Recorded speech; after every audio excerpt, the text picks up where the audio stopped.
Good afternoon, everyone.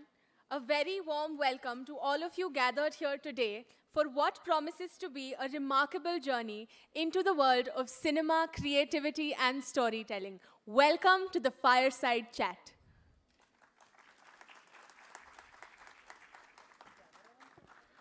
This event is proudly hosted by the Department of Media Mass Communication, Dadasaheb Phalke Film School, MITWPU. It's an honor for us to create this platform where budding minds can interact with legends who have left ineffectable permanent remarks in the industry. Before we begin, I request everybody to kindly stand for the World Peace Prayer.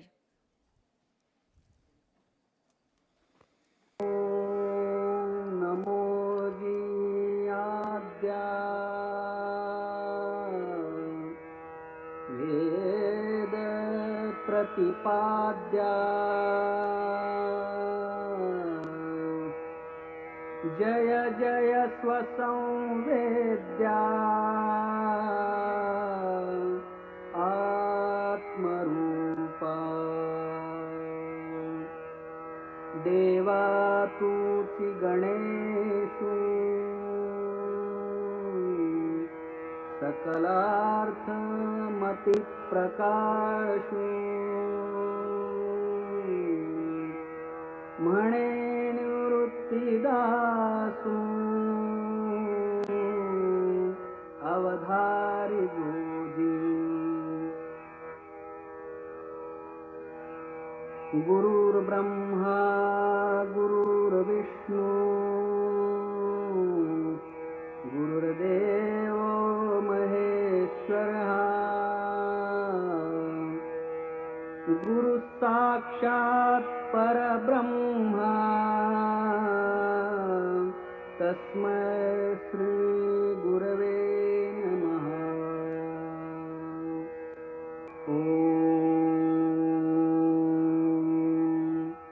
पूर्णमदः पूर्णमिदं पूर्णात् पूर्णमुदच्यते पूर्णस्य पूर्णमादाय पूर्णमेवावशिष्यते ॐ शान्ति शान्ति शान्तिः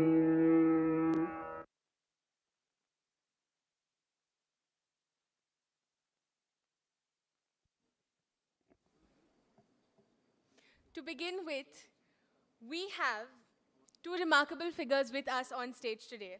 First, Mr. Siddharth Kak, who needs no introduction to anyone familiar with Indian television. A pioneer who brought India's first diversity to life on screen through shows like Surabhi. He is also an esteemed advisor to the Dadasaheb Phalke Film School, making him very much part of our MITWPU family. A big round of applause for Sir, please.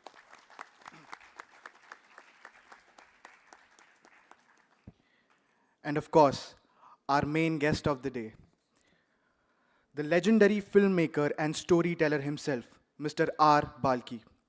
Known for films like Chini Kam, Pa, Padman, and more recently, Ghumar. Balki sir is a creator who's always ahead of the curve.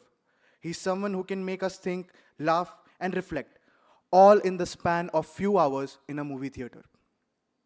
Truly, his vision has brought fresh narratives to Indian cinema, and we are thrilled to have him here with us today.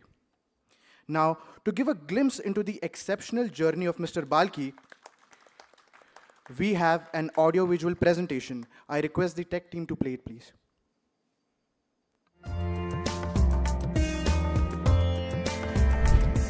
Sri R. Balki is an acclaimed movie director, screenwriter, ad filmmaker, and producer, known for his distinctive storytelling and innovative approach to filmmaking. Sri R. Balki was born in Kumbakonam, Tamil Nadu. His academic path began at Madras Christian College.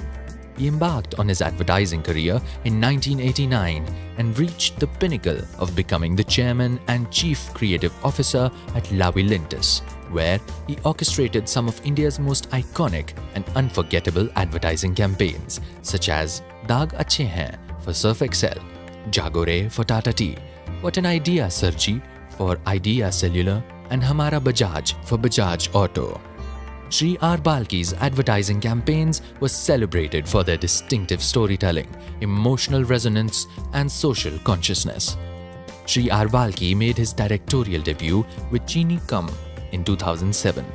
The movie explores unconventional themes like age gap relationships, love, and emotional maturity with a refreshing sense of humor and charm.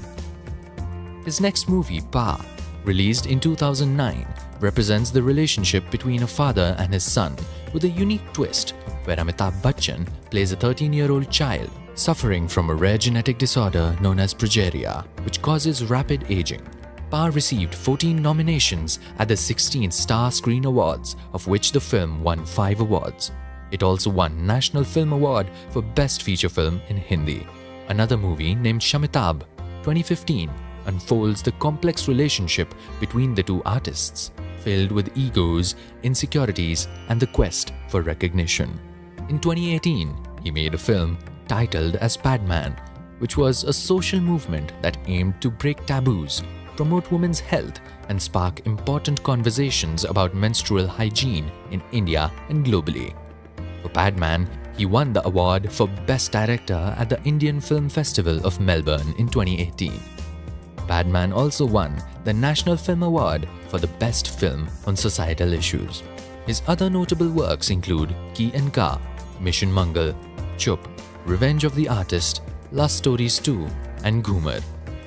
His filmmaking is characterized by fresh concepts, strong character development, and the ability to craft unique narratives that appeal to both mainstream and niche audiences. With his distinct voice in the industry, Sri Balki continues to be a respected figure in contemporary Hindi cinema. We warmly welcome Sri R. Balki.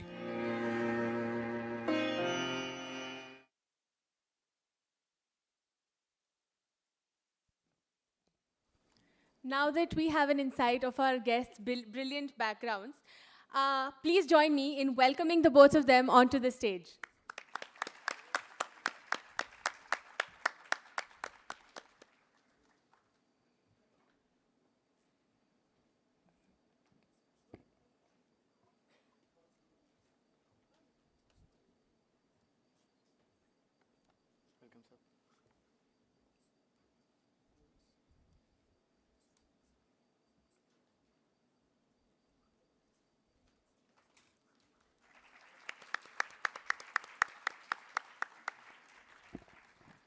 Mr. Siddharth Kak and Mr. R. Balki, we are very grateful to have you with us here. Thank you for joining us. And I'd like to invite the Associate Dean of our department, Professor Dheeraj Singh sir, to share a few words as formal welcome, please.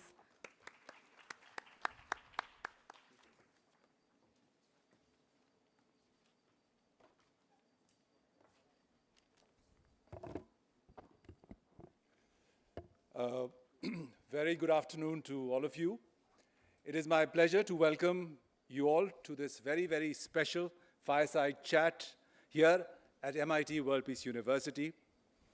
We are incredibly fortunate to have with us two extraordinary icons whose work has shaped the world of films, advertising, television in ways that continue to captivate, inspire, and influence us. Please join me in warmly welcoming the iconic and mold-breaking filmmaker and advertising visionary, Mr. R. Balki.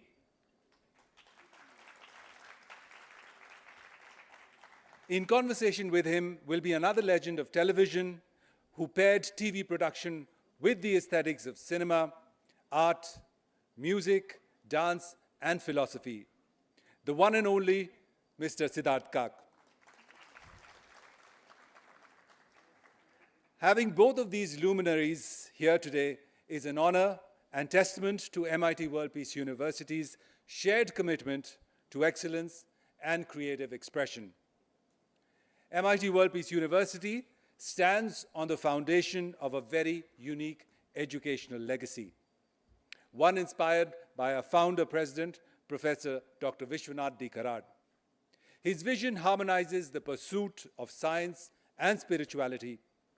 It has, in 4 decades of its existence, nurtured an environment that promotes interfaith dialogue, mutual understanding, and a commitment to world peace.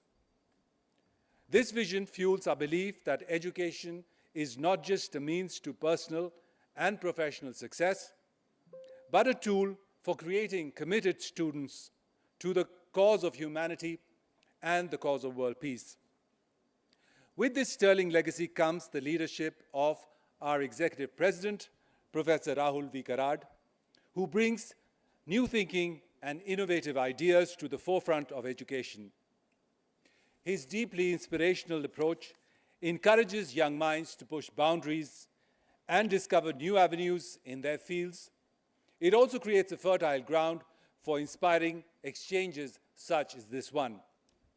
Today's conversation promises to be truly illuminating, as creativity is one of the 4 C's that help us in this forward march that is enabled by artificial intelligence. The other C's being communication, critical thinking, and collaboration. It is the medium of cinema that brings all these 4 C's together beautifully and seamlessly. Mr. R. Balki has given us some unforgettable films such as Pa, Chinikam, Padman, Shamitab, to name just a few. These have redefined storytelling with their thought-provoking narratives, and his work in advertising has also set benchmarks that have left their print on popular culture. His standout campaigns such as Jagore, Daag Achhe Hain, What an Idea Sarji, and Hamara Bajaj need no further introduction. Together, these 2 legends will share with us insights about creativity, storytelling, and the role of media in shaping society. We are deeply grateful to have both of them with us today and look forward to the wisdom, the stories, and experiences they have to share with us. Once again, welcome to MIT World Peace University, and thank you for being part of this remarkable event. Let us now begin what promises to be an unforgettable conversation. Thank you.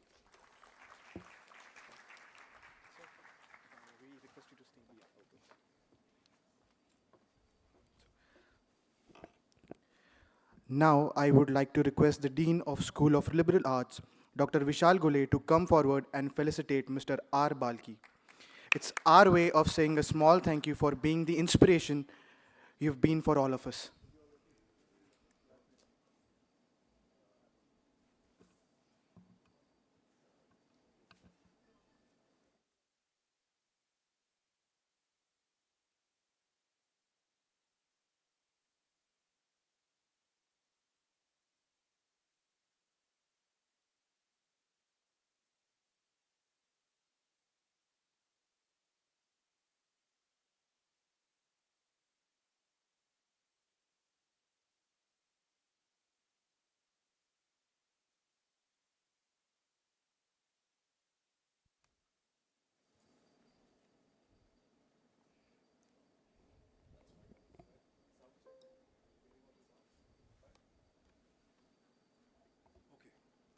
Thank you, Vishal sir, and thank you so much, Dheeraj sir. Now, I would like to, the moment we've all been waiting for. The stage is set and the spotlight is on as we begin this fireside chat. So grab your popcorn, my bad, grab your notebooks as Mr. Siddharth Kak and Mr. R. Balki take us behind the scenes of their fascinating journeys in the big, wide world of cinema.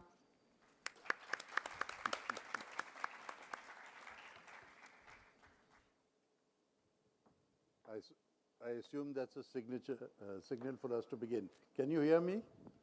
Is it great? I thought she was going to say the big bad world of Indian cinema, which perhaps it might well be.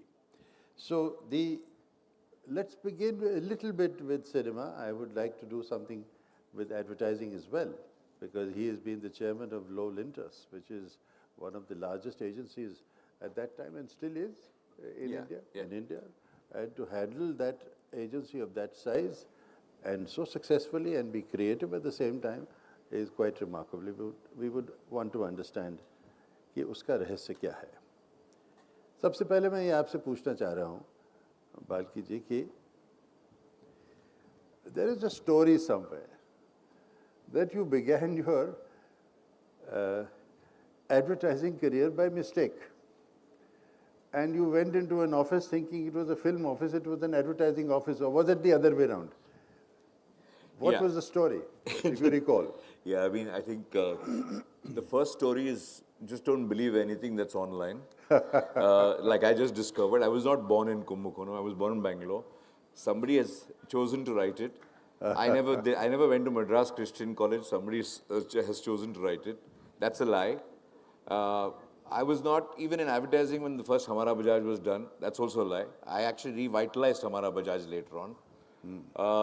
There are a few other things that are, even to me, they're news. I feel like I'm reading about another person.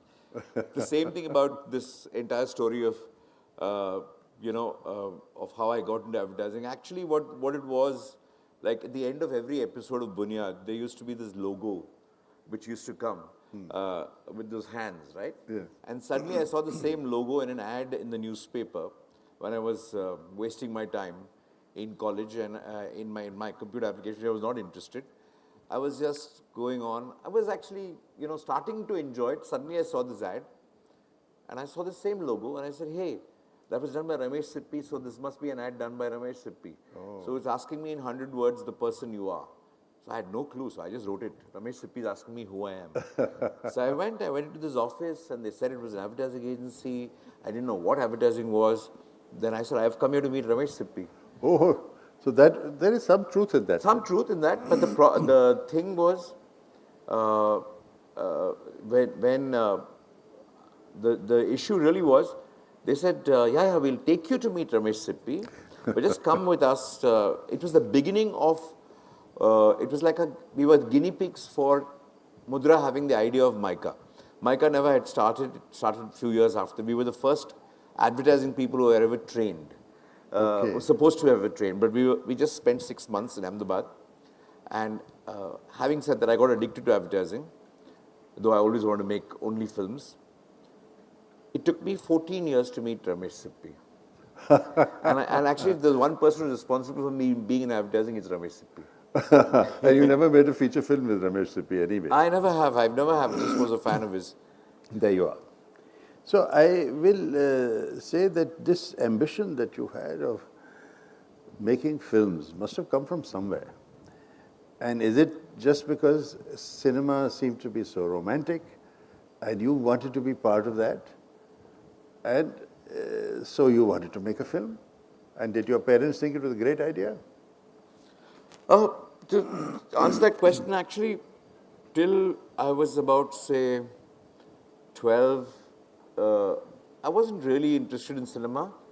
And I was forced by my dad took me to Chitty Chitty Bang Bang and then some Marlon Brando's, Julius Caesar. I was quite okay, fine, cool. But one day, an aunt of mine, that's actually my neighbor, she forced me to come to a film, a Tamil film, I remember, in Bangalore. And I was just in this thing, why have I come here? What am I doing here? I've never seen a Tamil film. And I was just sitting there, I heard this music. I heard the music of Ilayaraja and I just shut my eyes. Whatever was happening on screen was fine. But something the music did to me, along with the stuff, it just made me imagine a lot of things. I think I got addicted to cinema that day when I heard his music. And then I discovered the world of cinema all across. But it was his music actually that did that. Of course, my parents didn't know didn't have a clue of cinema. Nobody in my family was in cinema. So obviously they said, what are you doing in cinema? Who do you know? How are you going to get into cinema? So I said, one day, I think somebody's going to walk on MG Road. I've always said this, somebody's going to come on MG Road with a suitcase full of money. They're going to give it to me and say, make a film. And they were laughing at me. Everybody was laughing at me. So this Ramesh Sippy incident, when I got into advertising, which I thought was was something that I just stumbled into. It was quite beautiful. The very first ad that I did, I have this vivid memory of the client. We had opened office in Mudra in Bangalore. There was a client with a suitcase who came in to the office. He said, we'd like you to do a commercial. Spoke to the manager. It was a small organization. Those days business was done like that. He wrote out a check gave them saying, this is what I want. And I said, this is lovely. Somebody comes with a check and I give stories. So I got addicted to advertising as the thing of telling stories for another person's cause. You know, so I actually got that dream. I said, this is the dream that I had. So that became my dream of advertising. The suitcase and the idea, the suitcase and the idea. You know, that was the But you mean the suitcase was not your idea in that particular what you saw? No, I just saw the suitcase. It was his idea to open it and give a checkbook. So, I mean, I get that. Now, the point would be, when you actually, we're going to skip a little bit of advertising and we'll return to that. But when you did make your first film, was it anything like suitcase full of money to make the film? Actually, I was quite lucky because I had spent I had nearly spent about, I think, 89 to about 11 plus. I'd spent about 16 years in advertising. And I was very happy. I was addicted to advertising. And I remember I had done a Parker ad with, Amitji was coming back into cinema, and his ad after a very long time, it was his first campaign, and I had written that campaign for Parker Pens. So I had gone to the shoot. Mansoor was shooting it. I had written it. So I just went there. Some exchange happened. I didn't know Amitji except as a fan. So I went away. Mansoor Ali you're referring to? Mansoor Khan Mansoor was Khan. directing it. So I left, and then I remember next week, because you're thinking of Amitabh Bachchan at that point, because you just interact with the legend, who I've been his biggest fan. And then I saw some movie of his, and I really didn't like it. So, as an advertising person, I knew the value of, I knew how great Amitabh Bachchan was in his head, and I thought he didn't know how great he was, or some stuff like that. And there was exuberance of love for a person. I had his number, so I wrote a long message of the brand Amitabh Bachchan, very long back this was. So then, it was 2 o'clock in the night, I remember. And then at 2:30, I got a message saying, I had written about, I think, 2 pages of an SMS. From Amitabh Bachchan? There was no WhatsApp those days. Okay. There's just 2 SMS, 2 pages of almost SMS. And equally long, he has measured the length of that message, and he's just put H and M, love Amitabh Bachchan. So there's a psychic message, 2:30 in the night to get. So obviously in the next 1 week, you can't think of anything else except the So I was struggling to do I still remember I was doing that Lifebuoy ad, an ad for Lifebuoy. I was struggling, and there was a meeting tomorrow, and I was, frantic, fuming, everything else. Then my creative director was sitting with me, and he was just, so I went to the loo, and I came back. I said, I got the idea. He said, what? He said, not for Lifebuoy, I got an idea for a film. So that's how, I said immediately, I messaged Amitji, and I said, I want to speak to you, I want to meet you, I have an idea. And he replies in 10 minutes. He says, come. So I fixed a meeting. Next day I went. I told him one line. I said, it's about this thing. He said, I told him one thing. Amitji, the most important, the best thing I like about you, besides everything else that everybody likes about you, is your sarcasm. I like your poker faced wit. And I just won that. This is the film. It's not a film of an older man and a younger woman. It's a film between Amitabh Bachchan and Tabu. It's very different. No older man and younger woman can give you that romance as much as Amitabh Bachchan and Tabu. So I wrote it specifically for the two of them. And you have a father-in-law who's younger than you. He said, okay. I said, if you like it, I'll write it. He's monosyllabic when he wants to be. He says, write it. That's all he said. So I went back and I wrote it.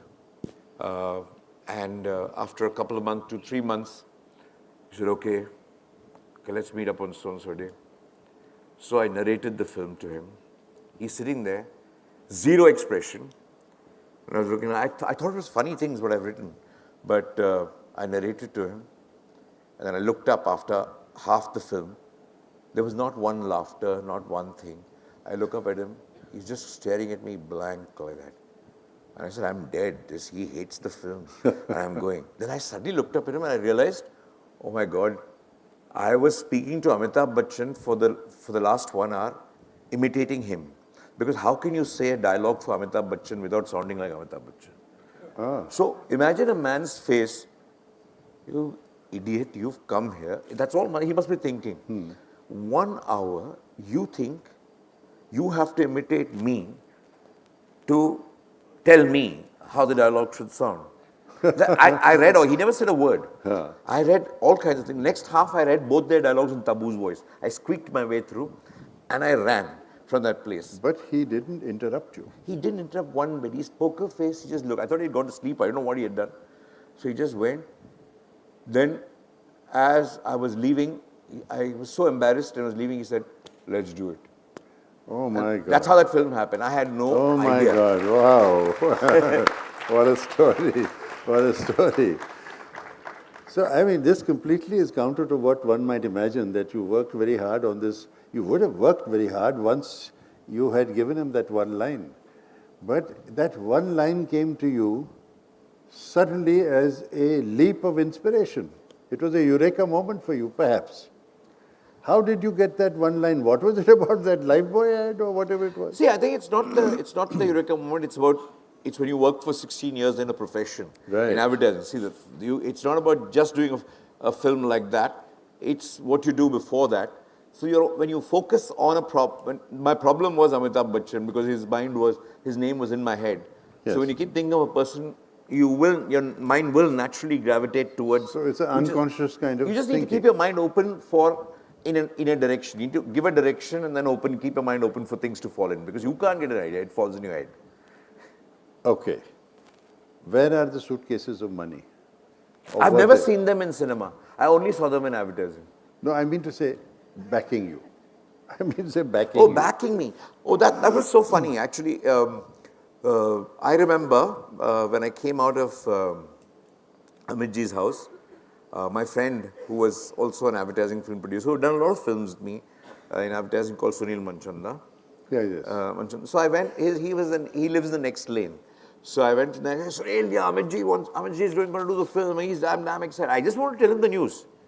So I had not thought of nothing. I said, moment I get Amitabh Bachchan, I am done. I didn't even think of who was going to produce it. So I said, fantastic, superb. I was jumping with joy. So he was looking very serious. So he said, when do we start? I said, what do you mean, when do we start? What do you have to do with it? He said, who else do you think is going to produce this? I said, are you sure this is not your kind? Of course, I'm going to produce it. It was a small budget film, whatever. Yeah. So I remember, and I never knew it, because I thought advertising, he's my advertising producer, he'll do anything for it and all. But I didn't understand the economics of cinema. So what I did understand, the film note cost, that. let's say in those days, the film would have cost, the whole film, to shoot in London, shoot everything else, would have cost some 7-8 crores. It's like that. That was a big budget film for a very small mounted, like a small setting. The setting was very small for that kind of budget. So Manchanda didn't say anything. I didn't know what he was trying. Then I realized he was doing a big blockbuster in their head. It was called Blockbuster because you have 10 stars. He did a film called Salame-Ishq. So he was shooting that simultaneously. Oh, wow. He had tied up with a studio for huge bucks. That was some 60, 70 crore, whatever the film was. Big budget, from Salman Khan to John, everybody was there in the film. He was going to produce that in London. So he had tied up with another studio saying that if you want Salame-Ishq, you have to take Chini Kam. So I was like a discount offer in that stuff. So he had tied up, and I, of course, as a chairman of Lintas, I actually had said, no, this is something I'll do for free because I can't earn money from anywhere else except from the company that pays me to do my work. So I got permission from the international guys to do the film for 3 months. That was my holiday. So I went to London thinking I've got a producer and everything else. I realized how tough it was to fund a film like this because we didn't have money to we didn't have money to hire a jib. You know what used to happen? They used to shoot Salame-Ishq, they were shooting in Trafalgar Square. When they were having a break, the jib used to be transported without even a focus puller to the Chini Kam set. You see. Okay, we shared one jib, one camera. That's all the budget was, so we had to send the jib back in time because they had all the kind of equipment. There was a big budget film. So Amitabh didn't make a difference that this is an Amitabh Bachchan film. No, see, at that point in time, see, the aura of Amitabh Bachchan has got nothing to do with what these studios think are box office at that point, in that time. Is that the 100 crore, 200 The 100 crore, 200 crores. It didn't have. So he was 500 crores to me, but that was not the way they were seeing this film. See, again, the kind of film that you make also depends on what it is. See, Salman Khan, there was Salman Khan, there was John Abraham, there was everybody else in that film. So Vidya, everybody was there. So I remember when we finished the film and when the films were released, it's so strange. This is the beauty of the cinema industry. A film that was almost done as a kind of an incentive. It's like 2 biscuits free with Parle G, whatever pack. Yeah, There's 2 biscuits yeah. free. Finally, when the film was released, Salamesh really bombed. Yes. And Chinikam made up for the studio that bought this as a discount. Advani, that was Nikhil Advani, wasn't it? Yeah, it was Manchanda produced. I think it was Nikhil. I don't know. As a director. As a director, but it didn't do well. So the studio made whoever bought this at discount. They recovered a lot of money from my producer through Chinikam. So it was very strange how it works. It could have gone the other way around too. Yes. So in cinema, nobody bets. Everybody knows what is right only after it succeeds. There is no human being who can come and tell you, I know this will work. Okay? There is no human being. Everybody becomes a genius only after it works. Nobody knows it before. But Amitabh supported you before it was. Amitabh is very simple. He buys one thing, he listens to the idea, excites him, he looks at the person, he trusts the person and he buys. He doesn't have a lot of theory in this thing. Because of his years he's dealt with people. He knows what they are. He can suss out a person in 2 minutes. Right. What the person is. But the world of cinema is not like that. I'm very glad I had Manchanda, my friend, Yes. who despite all this discount was willing to produce it, and who I had Amitabh Bachchan. In fact, at one point of time, for a very long time in the film industry, I knew only 2 people, Amitabh Bachchan and Tabu. I didn't know anybody else in the industry because I was just, and Amitabh, Abhishek, Tabu, and possibly Paresh Rawal, whoever was in the cast. Okay. So I never felt the need to kind of even know other people in the industry. For a very long time, I didn't know anybody. All the networking that goes on, Yeah. and nothing like that. Nothing. So through advertising, I met all the people, of course, when Yes. they were listening, but not through cinema. But you had a successful relationship after that with Amitabh. Yeah, it more than a successful, I feel. Maybe the wrong word to use. No, I feel successful. I mean, I don't think anybody can give him the success that he already has. But it was a very For you, it was a for me, it was a consistent huge relationship. No, it was not even a successful relationship. It was more like I had the opportunity to kind of work with somebody I was a fan of. In fact, for me, it was working with Amitabh Bachchan and Ilayaraja, who actually gave me the dream of cinema. To do them, to work with both of them in my first film, it's like I don't think any more people have the luck that I did. That I went to Ilayaraja the same way, like I went to Amitabh Bachchan. I was a fan. Tell us that story. I went into studio in Prasad. You know, in his studio, you should just see it to believe it. The recording room will be this big. Okay, he'll have a booth, and he will just see the film for 22 minutes, and he'll compose music. In one day, it'll all be in sync, perfect, exactly. He's that kind of a genius. Wow. So I was just a huge fan of his. He gave me life. I just went to him, sir, I'm a fan of yours. I've just done a film. Will you do it? He looked at me, laughed. I've never seen a bigger kid. He's the same age as Amitabh Bachchan. So I went. I've never had more fun working with a person than with Ilayaraja. So it was a dream come true. Forget the success, failure, whatever stuff happens in cinema, but who gets the chance to work with somebody they've idolized, somebody they've enjoyed kind of watching all their lives? Who gave me the dream of cinema was Ilayaraja. And so music has been an important part. A very, very important part. And of course, Bachchan, the personality, has been such an important part. Today, I can't even imagine cinema without Bachchan. Okay, so let me not get ahead of our narrative. And we'll talk about your next film. But before that, I want to start with your first ad. So we would like, I would like you to revisit your life in advertising, and actually the subject of our discussion today, which we must take seriously. And I would like to understand from you, Balki, when we say what's wrong with advertising and with cinema, what is wrong, if at all, with advertising? And you have spent many years in it. See, I think 2 things are a big issue. The issue first is become damn expensive. Second thing is, I think the struggle is to get people to see your ad more than what the ad is. I think a lot of people don't even notice the advertising unless it's on cricket. Right. I think in digital most of it gets lost a lot of ways. People have numbers, but it's really not having the same effectiveness as it is when you're watching cricket even digitally. Cricket has almost become the medium equal to advertising. It's almost become synonymous with that.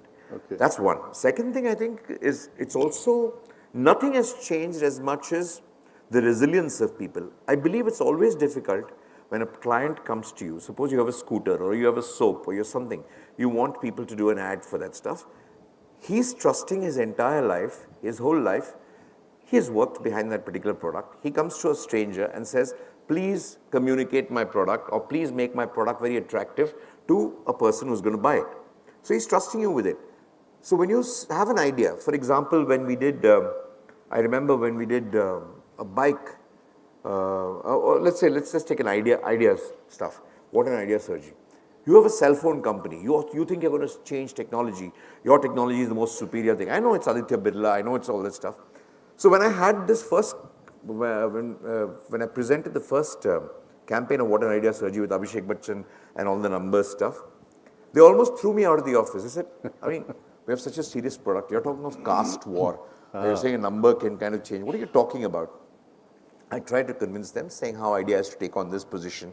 In all the strategic language of advertising, I tried to convince them how you have to behave as like a very big brand. You have to break the clutter in Vodafone, which is doing all kinds of stuff at that point, very good stuff at that point in time.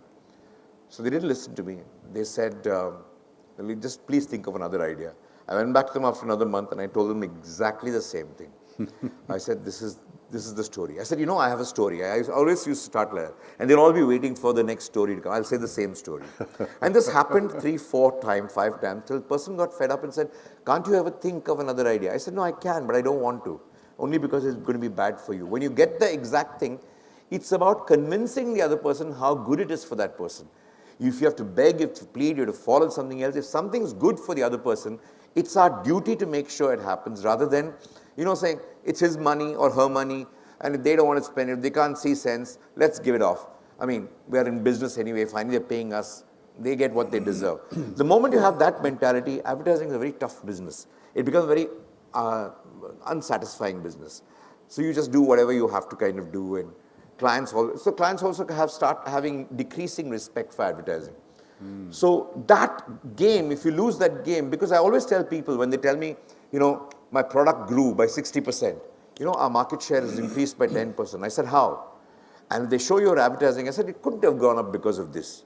Nobody would have even seen this. So tell me what has gone. Then they'll say it's some price came down, they had an offer which was very attractive, they had something else attractive. I just believe sometimes products kind of grow despite advertising, so you can't take the credit for that. I think the pride for advertising people is, what is in it for me? How have I contributed to that stuff? So if you lose that pride in advertising, it's gone. I think more and more the pressure of the business and the kind of competition that there is and this hunger to just do business anyway is kind of really killing the resilience, because it is a very tough business in terms of convincing another person of an idea, which is very important to them. And they think you're a floozy, you're just coming and telling a story.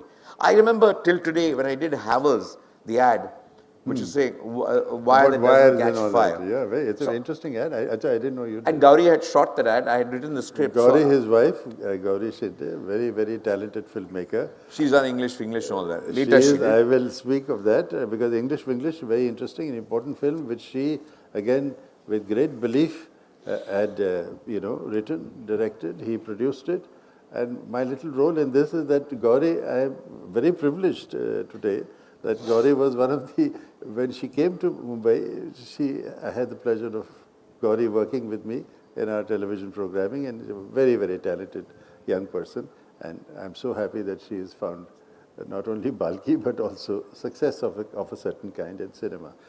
Tell us about that, what Gauri was. I just, I done an ad because my mother used to make chapatis for my dad, and in Bangalore, he was the only guy who used to eat chapatis, and she never had a tong. She used to do it with her hand. And it always used to get burnt. I used to hate my dad for making her make chapatis every day. Because she doesn't have it. I didn't understand that point of time. I never used to like chapatis, so I said, forget it. And I said, my mom, don't make it for him. And she used to laugh, and but I was worried about her hand. I remember this kind of case when she said, wire that doesn't catch fire. I said, let me make a tong. For my mom's sake, I'll just do this tong kind of thing, and we'll make it to the wire. If it doesn't catch fire, then can do that stuff. So I said this to the client, and I said I wanted it in a construction site. I wanted to do kind of thing. You know how clients are, because They are setting up factories, they are doing technology and saying, and I'm saying, no, I want to go to a construction, I want to show a construction worker, I want to show a chula, I want to do this stuff, I want to do exactly like this. No, what is up? Everybody wants to be aspirational today. Everybody wants to kind of show things, a better house than what people live in, a better clothes than what people wear in advertising. I said, no, it'll be exactly very realistic at that point. He was very anti against it, but Anil being Anil, same thing again, it took about 3-4 months. He said, Anil, just trust me on this one. This is the first ad that will make people cry and will want to kind of think they will get the point only if they cry. Otherwise, it will not happen. So he said, Balki, I don't know what you're saying, but you're saying this 4th time in 4 months. So let me do this. So I did the ad and Gauri directed it. And there was, I think, sometimes, ads, we tend to think a lot as clients and agencies. I really pride myself on having thought of that stuff, and I pride the client on actually having allowed me to do it. But when Gauri added that one, she was in that look, and it was a 30-second. He said, I don't have any money more than the 30-second. Don't give me 3 minutes and 2 minutes and all that. So I said, I will never give you longer films. So he did that, and Gauri added one expression of the mother just looking at the child when the child was eating that, and she wanted that reaction, but the reaction was going above the, it was taking it beyond the duration. So, so the temptation was to cut those things in advertising. So I did a very, funny thing. I said, I cannot cut that. It's the most beautiful thing. And once I showed the client, without that, it's very difficult to say, I need 5 seconds extra for that. So I actually cut off a bit of the script that I had written before. I said, cut it off. That is not necessary. But let's keep this. Sometimes a look can make an ad. Not the idea, not a conviction, just the look of a person which is so unique, that expression, that made an ad. So when I showed the client, he had forgotten what I told him in the beginning. He didn't even miss that. He said, what a look that is. What a look that is. So everybody was on that particular look and they cried that. So I think in advertising is all about just figuring out what is the one thing that works and fighting with your life for it. I think So it's conviction. it is absolute conviction and resilience to push through that conviction. And resilience, which you say. And here also, are we not speaking about that the foremost factor for you to differentiate a product is perhaps not just the product, but is the human factor? Absolutely. I mean, most products are not differentiated. See, unless you have a new product, like if you have Swiggy and Zomato, they were new at that point in time when they came, it automatically became successful. Swiggy is a great example, one of the few examples of advertising having really built a brand in the last 10 years. Okay. There are few examples, not many examples. There hasn't been a great new, any of the consumer durables, nothing has happened. This was one of those things. But otherwise, I think most products have very little differentiation. And I'll give you a very small example of the difference when you talk of. In Surf Excel, I remember Unilever. Hindustan Lever is one of the most so-called advertising savvy people you expect everybody to know. And they behave like that also. They behave very well and superbly. And I remember this conversation very clearly. I just came to Bombay to head creative for Lintas, and the first meeting I had was Unilever, and the brief they gave me for Surf Excel was actually Surf Excel removes 16 out of 20 stains. This is the brief. Okay. Why? Because Ariel had said it removes 14 out of 20 stains. And they said we have improved the technology and now we are sure Surf Excel removes 16 out of 20 stains. And there was this big a cloth in my room where there are some various stains out there, which is haldi, which is blood, which is ink, something. So Surf Excel to remove the thing. So there were last 3. I said, these 3 look like the first 3. What are these? They said, no, this is dried blood, this is dried something else, dried haldi. So there were all that kind of stuff. I was laughing and I said, how do I tell which of the 4 it does not remove? 16 out of 20, as if people have 20 stains, embossed in their heads and saying, these are the 20, they've been dreaming all their lives of removing these 20 stains. Nobody's dreamt of that, right? Yes. So I was looking at it, just to know what to do. So I went to the Unilever guys, first I remember, I said, what do you want to say? He said, Balki, what? You don't understand. This is this thing. Surf X, he told me of the molecules of the washing powder. I said, you really think people are interested in the molecules? No, it gives them confidence that the powder is really working. I said, okay, I buy that. Let me think.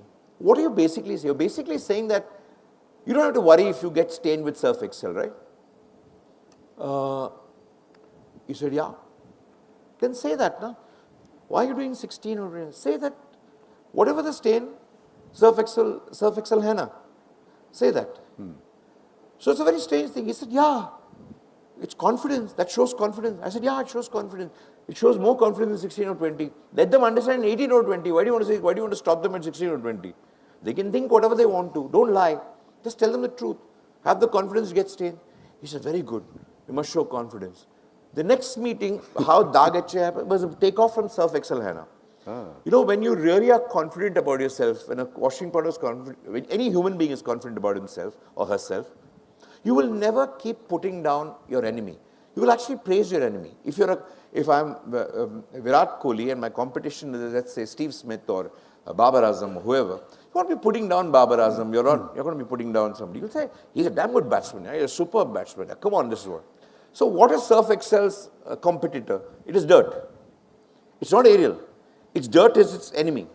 Okay? So if I really am confident about handling my enemy, I'll say, hey, you're damn good, your enemy. Please, I'll tell you, you must get stained. Because I'm always confident I'll remove the stain. You play with the stains. So here is a washing powder. I said, if you really want confidence, you must celebrate your enemy. That's how Daag Achhe Hain happened. I think, you know. Everything is human. And it's also, I think, getting what very critical is converting information into insight.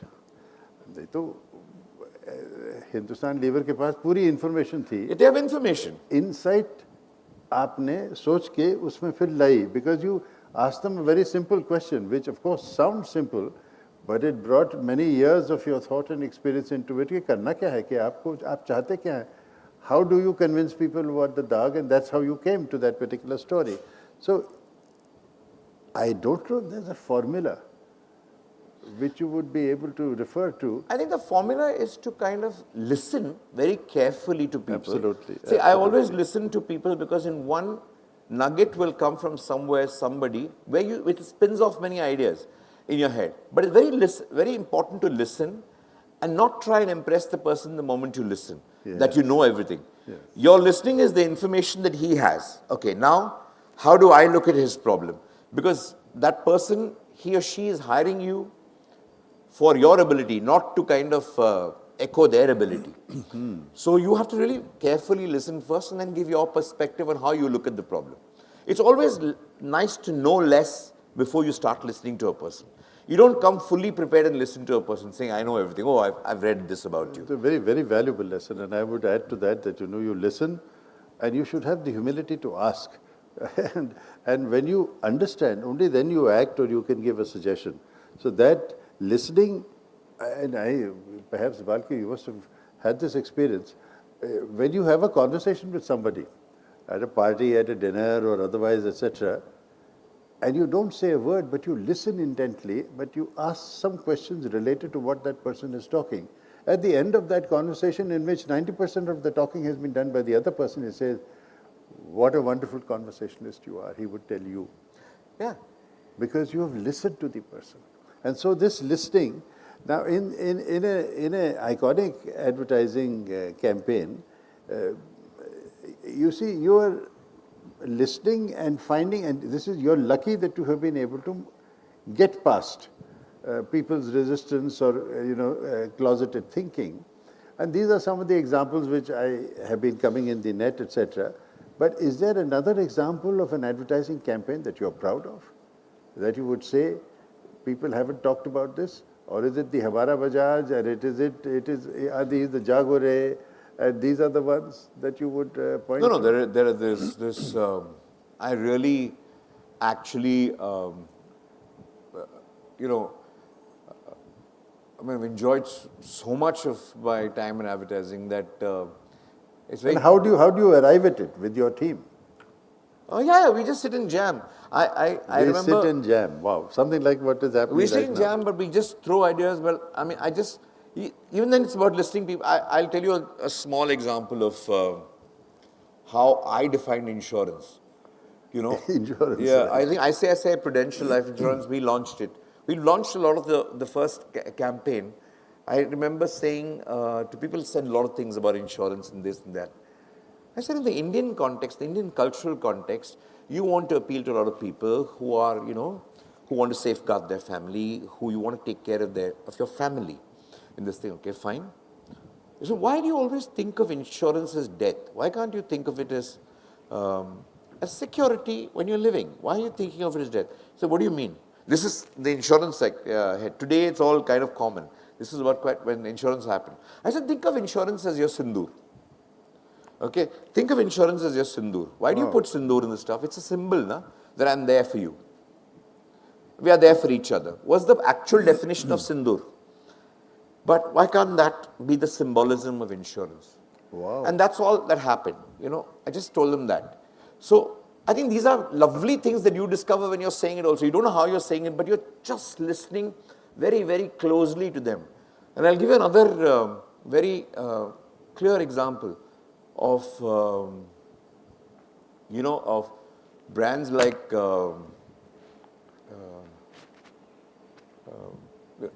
tomato ketchup. You know, Kisan tomato ketchup with Unilever was handling. It's very funny. There was a British guy who was the marketing head of Kisan tomato ketchup. Now, he's come from the UK, and he's got all the examples of Heinz and all those kind of classic competitors there. He's come with lots of theories on tomatoes and how they are processed to make a ketchup. It's a ketchup, yeah. So it's a thick ketchup, thicker than Heinz. Always they want to say thicker than somebody, better than somebody. So I said, I don't know what to do. I remember it was in Bangalore, Unilever was in Bangalore. So I was going on my bike to the Unilever office. I didn't know what to do. And I just had this image of, if I was just waiting for that bottle to kind of just drip in that thing, God, what did I say? Aja yaar, aja, jaldi aja, jaldi aja. So I just said, okay, let's do the Aja. Let's do the Shavi Kapoor song Aja. Let's have people singing Aja, waiting for that bottle to come. So I went and told him, a Brit guy, he doesn't know what Aja means. So I went and told him, Andrew, I got the idea. This is Aja. He said, what do you mean? He looked at me, he's not kind of cracking a lewd joke or something. I said, no, it's a very serious thing. It's just a group of people singing Aja. That's how Aja happened. Because sometimes in the frivolity and the simplicity of things, lies is where advertising's truth lies. To make a lot of seriousness sound extremely frivolous, simple, stupid laughter, because that's how people look at advertising. They identify People are not looking at a toothpaste, something as if it's going to cure everything in their lives. It's a chore, it's a thing. If they do, make the product feel like how they feel about the product. The bubble. The bubble. Just that. That's all there is. So if you take all of the client's issues and express it in the way people want to hear it, you are the person. I mean, people have always asked me, do you really understand people? Do you attend a lot of research? Do you know the insights of people? I always tell people, I don't know a single person in the world. If I don't know myself, it's taken me so many years, I still don't even know 10% about myself. How do I know any other human being? So the best thing is you write for yourself, assuming you're normal. You've had a mother, you've had a sister, you've had a neighbor, you've had a friend, you've had everything else. To the best of your knowledge, that's all you. They're all you. To the best of your knowledge, that's all you know. So write whatever you think will tickle this in you. Most probably it will tickle everybody else. This desire to know other people. You know, if anybody comes and says, I know millions of people, that's why I can do a box office and I laugh at them. I mean, you're just lucky that what you like, a lot of people like.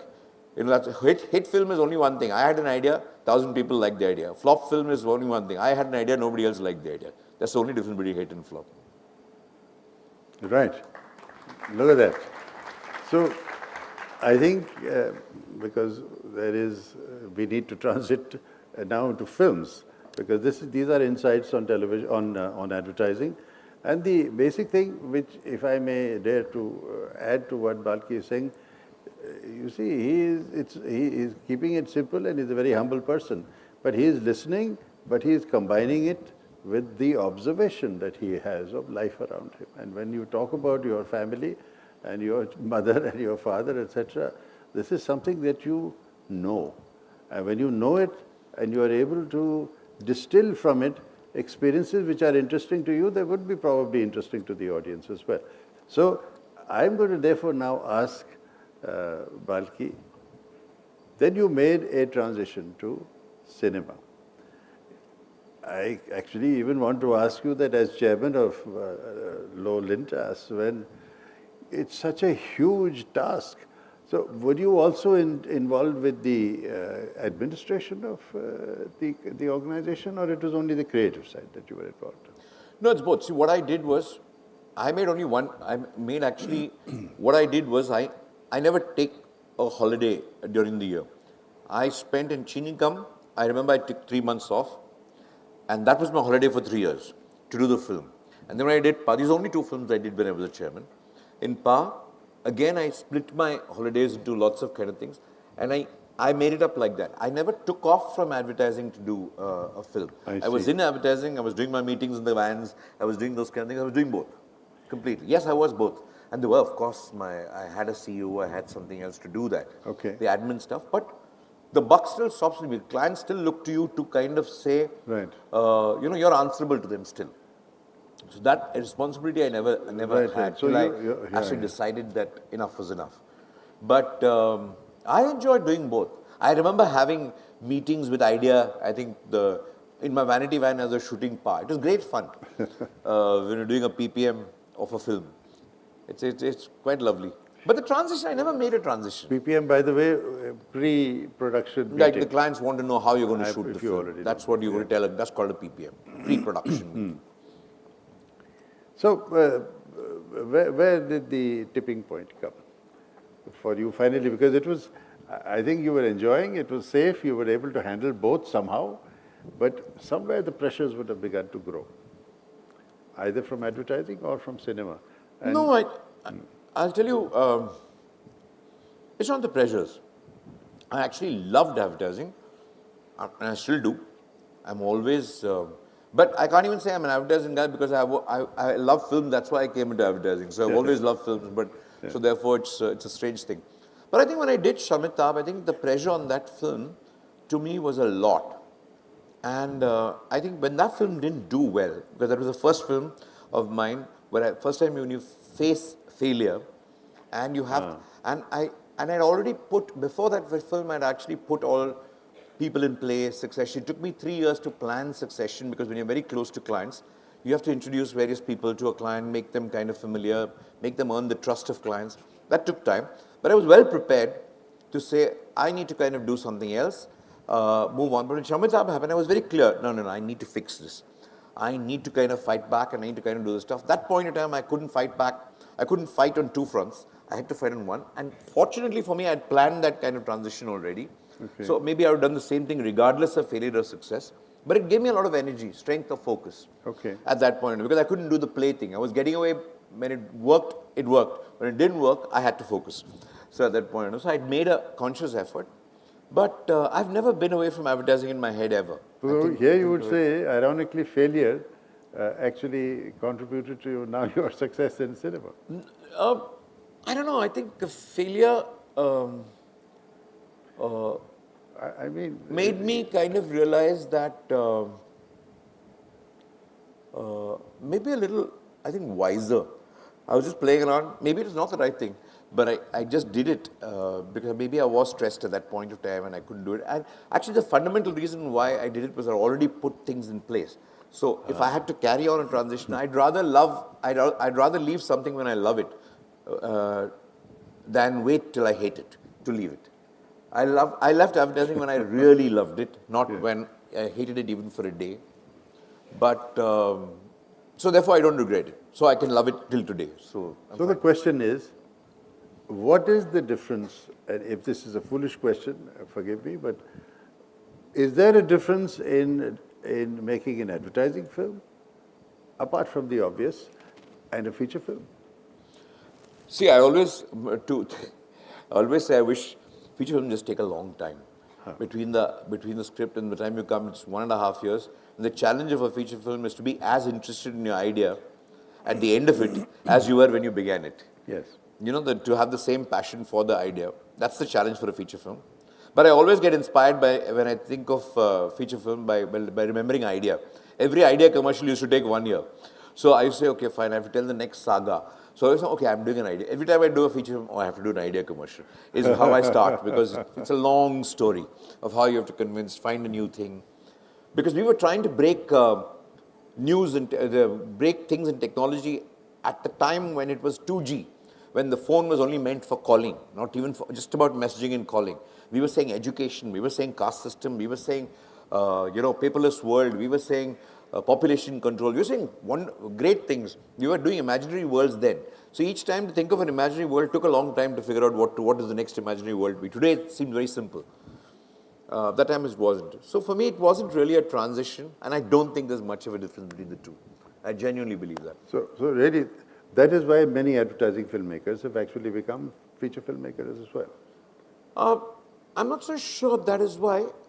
I'm not sure a lot of advertising people have become feature filmmakers. There are 3-4 of them, but a lot of advertising filmmakers have become feature filmmakers.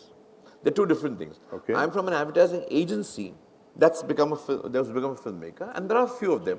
Yes. Few of them, not very many. But there are a lot of people who've done advertising films, who've shot advertising So films. they remain directors. They remain directors and have progressed to a longer format. Right.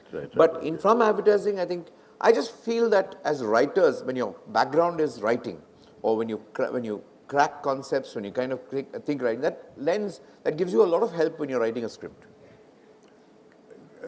So it's the insight, the listening, the creating, the crux of the story and the human element in it.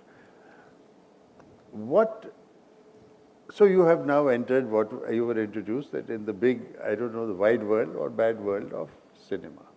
You're not doing advertising films today. What is wrong with this big, bad, wide world of cinema? Of cinema? Yeah.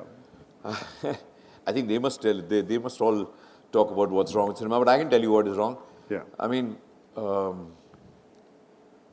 what's wrong with cinema is not anything else, but the interest that there was in cinema is not there anymore. It's not the same kind of interest.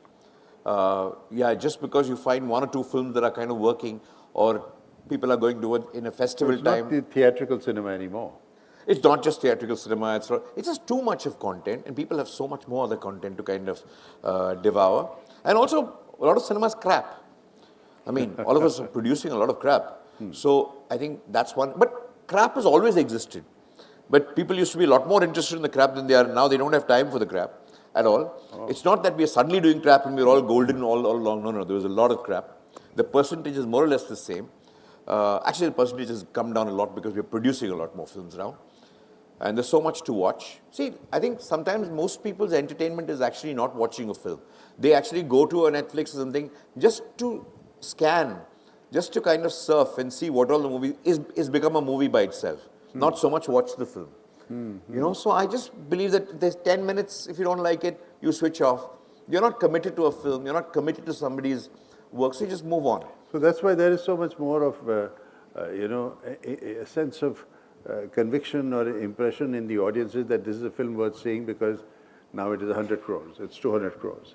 Maybe a 500 crore film is the best film to watch compared to 100 I have a The small film seems to have disappeared. I want your opinion. I have a very different theories on this one. So on this one, I feel very strangely, if you look at all the 500, 400, whatever, most of them, I'm not saying all, almost 90% of them, the bigger they are, the more, it's a very strange thing that's happening today, and nobody's understanding this. 90% of the few, I keep calling few blockbusters that have happened in the last 4 or 5 years or whatever, have actually been the worst films. And not worst, I'm just saying from an intellectual or an artistic point of view. Just from the old entertainment, masala, paisa, vasool kind of a feel also, they're damn boring.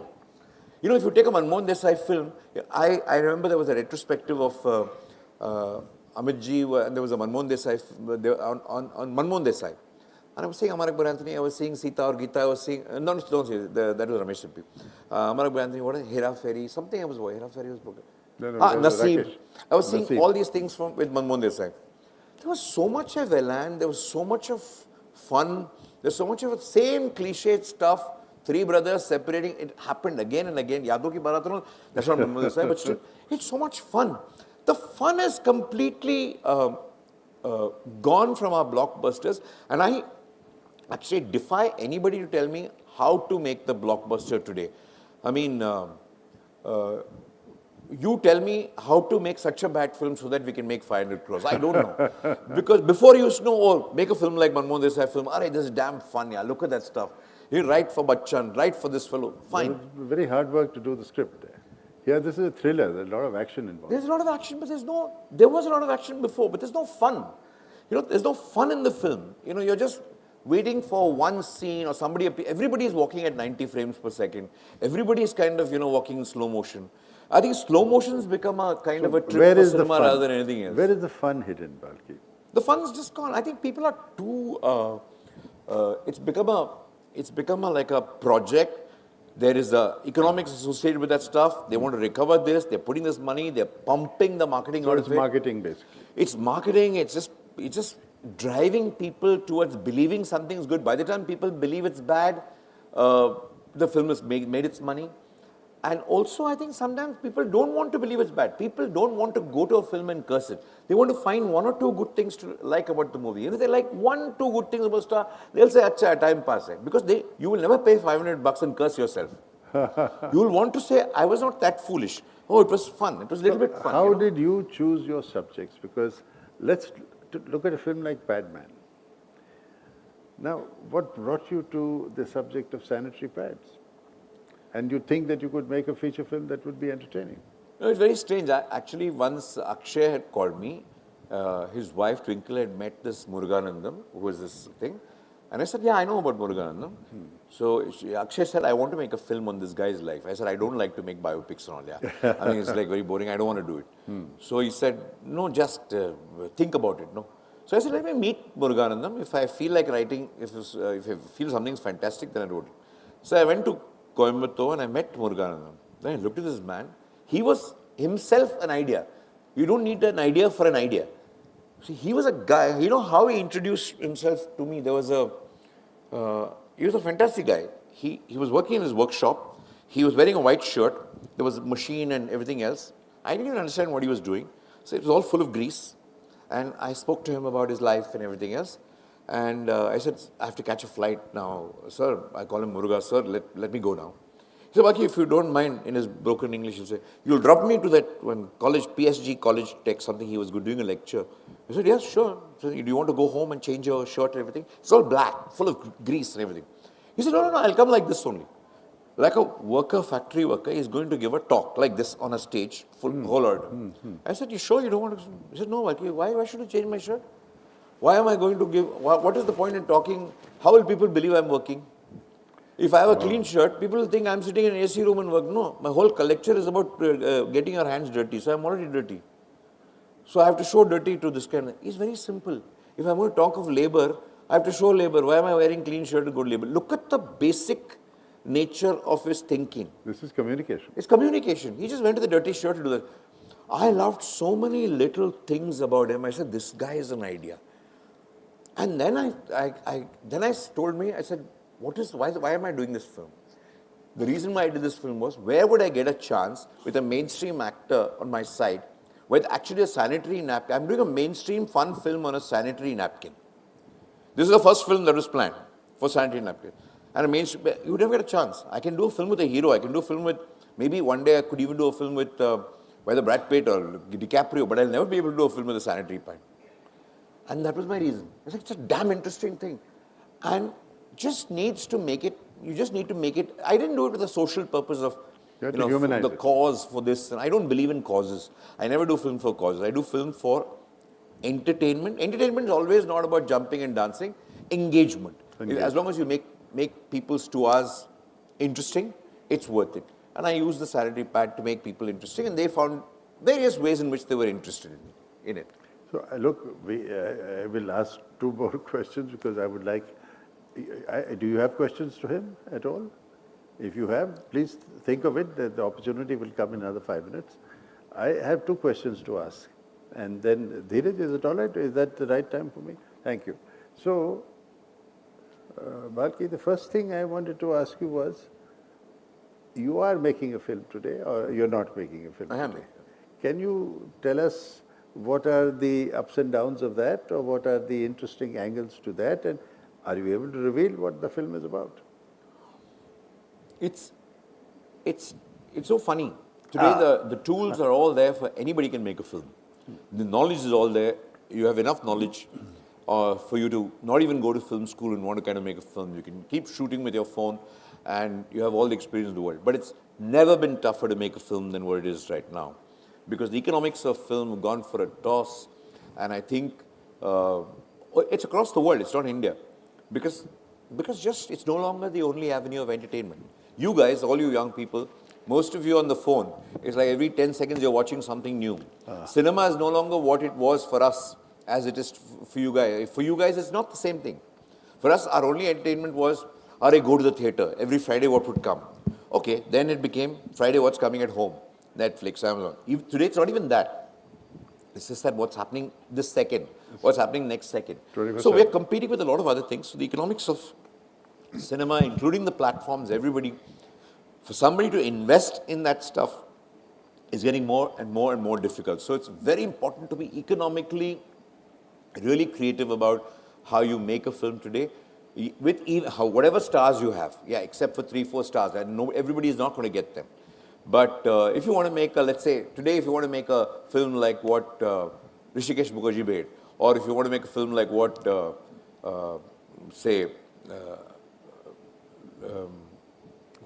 Sai Paranjpe made, it's damn tough.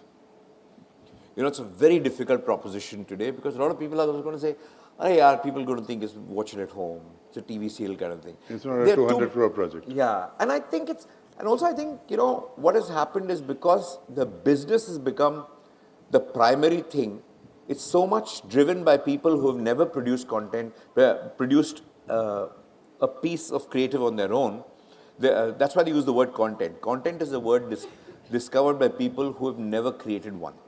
Okay, it's a lovely business term for creative, for a film or a series. It's a business of content. So we are in the business of content. How can you be in the business of content? It takes about 4 years to create one piece of what they call content. So they've just made commoditized creativity, saying that you're in the business of content, so that the people who don't produce content feel very good about themselves. Is why that word was created. So I always believe that. So I think it's become a business like that. I think it'll find its way. It's just going through we are seeing evolution. We're seeing too many changes right now. A lot of fluctuations. It'll settle down. It'll settle down and get its proper place. It's never going to be what cinema was before. But it's never going to be this bad too. It's going to just get settled down somewhere in between. But we still don't know what film you're making, Balki. As much as you can tell us. It's going to be a fun film. It's a fun film. It's actually I'm just making a song and dance film. Oh. It hasn't been done for a long time, a song and dance film. Yes. Okay, so we would look forward to that, but and is this a 1-year project, 2-year project, or? Yeah, it should. If I start now, I think it'll take 2 years. All right. You may or may not see it while you're in college, but at least after. In recent times, and you watch a lot of cinema, I know, what would be perhaps the most outstanding cinematic work that you have seen in recent times, which you would recommend that people should see? Of course, you all must have seen Fahad Fazil's Avesham. The film must have come. Many people have seen it. It's one of the most outstanding pieces of film. Right. It's very entertaining, very great fun. If you want to watch Disclaimer on Apple also, is lovely. It's very, very good. Alfonso Cuarón. Then there's this film. There is a Tamil film. It's called May Aragan. It's beautiful because it's based on such a simple thought. You know, suppose I come to him and say, hi Siddharth, hi. What, you're such a long time. Remember the days we were dissing. How can you forget me? And at that point in time, if Siddharth is actually bad with name, he can't place me. Okay? Just imagine if he doesn't know my name. How embarrassed it'll be for him it's almost like him kicking me in the stomach when I've shown him so much love and I'm reminding him how close we are, but he's forgotten my name. The whole film is based on that. The dilemma of a person who doesn't know the name of the person who's showing him so much love. Wow. And look, I will say this and share it with you. There are some people who embarrass you deliberately. Do you remember my name? Arey yaar, I don't remember your name, for God's sake. What to do now? So it's very, very, but you have to then tell me my name. So that is a bit of a problem.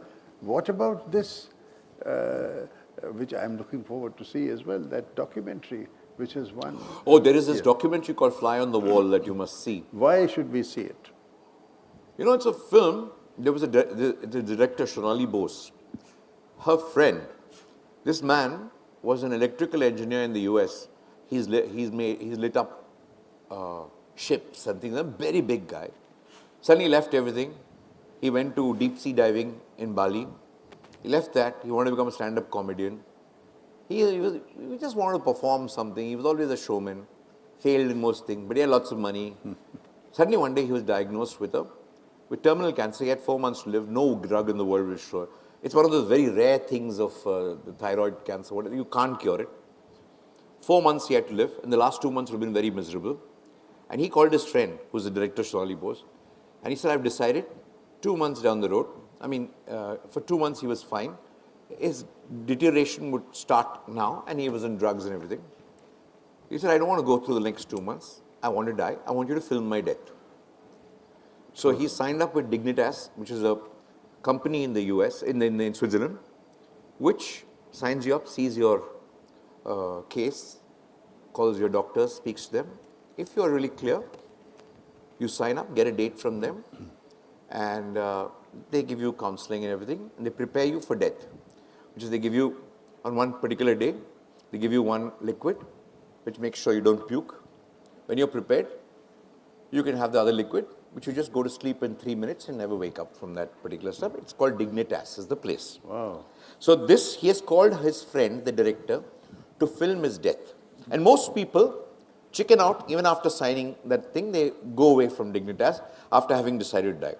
But this guy, she's filmed it in such a way that it's a dilemma of seeing a friend go through this, but the friend says, no, I want this to be filmed.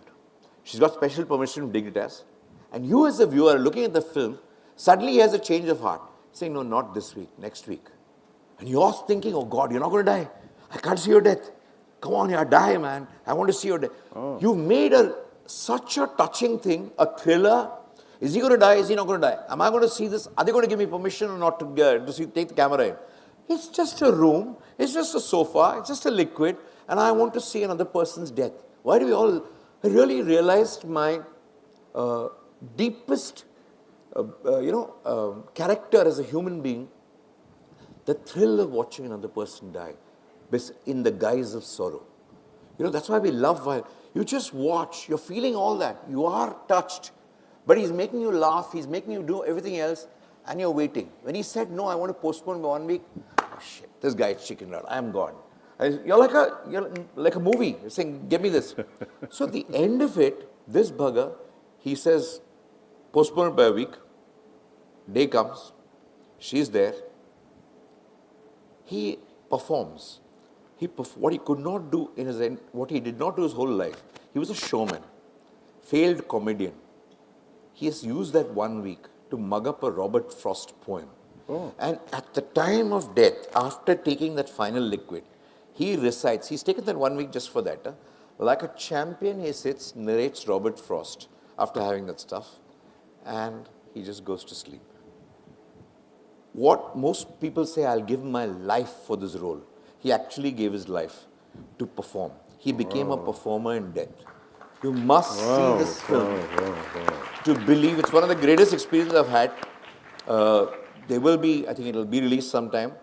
Wherever it is, just see it. You will never have an experience like that on cinema ever. No Shah Rukh Khan, no Amitabh Bachchan, no Robert De Niro, no DiCaprio, no Brad Pitt will give you, no Tom Cruise will give you this experience. Oh my goodness me. I mean, then this is the truism of, this is really brings to life, ironically, the fact that when you read about death or a murder, and you see it in a film or in an article, it doesn't affect you much because you are at one remove from it. But in a press conference, if somebody takes a sword and cuts off the head of the person addressing the press conference, right in front of you, it will chill you, you'll never forget it. Yeah. So in a way, absolutely, for a person to show himself or And then not to think of the last moments in a meditative reflection mood, but to recite a poem. It's beautiful. And that medicine allowed him to recite the poem. 3 minutes it takes, na? So in the 3 minutes, he narrated a poem for 3 minutes. And he closed his eyes. Oh, wow. Oh, wow. Wow. That's a remarkable climax to this particular story. We can open this to some questions if there are any. And please, if there's somebody, yeah. I can't see from here, but if the team there would like to sort of... Hello, sir. My name is Vedant, and my question is to Mr. Balki, sir. I would like to know that what is the one piece of advice that you would like to give it to me from the world of advertising and one from filmmaking? One field of Tell us what you are doing, so what kind of advice he will tailor to What are you doing right now? So, sir, when I heard you talking about advertising and filmmaking and what your journey was like, I realized that I want to do exactly the same thing. Achha, you want to do advertising. What are you doing otherwise? Right now, I have started my very own agency, Sorry? my marketing agency. Oh, you started marketing agency. Yes, and I'm really into filmmaking and I write scripts Okay. So now for short films and He's an sketch, aspiring, comedy sketches. My first advice is to just keep doing and keep surprising yourself. I'm only saying sometimes, there's so much out in the world people are doing, writing, and they've always been doing. Today we're more aware of what everybody else is doing. So to the best of your knowledge, try and keep writing, try and keep thinking of an idea that you feel has not been seen before. Keep surprising yourself.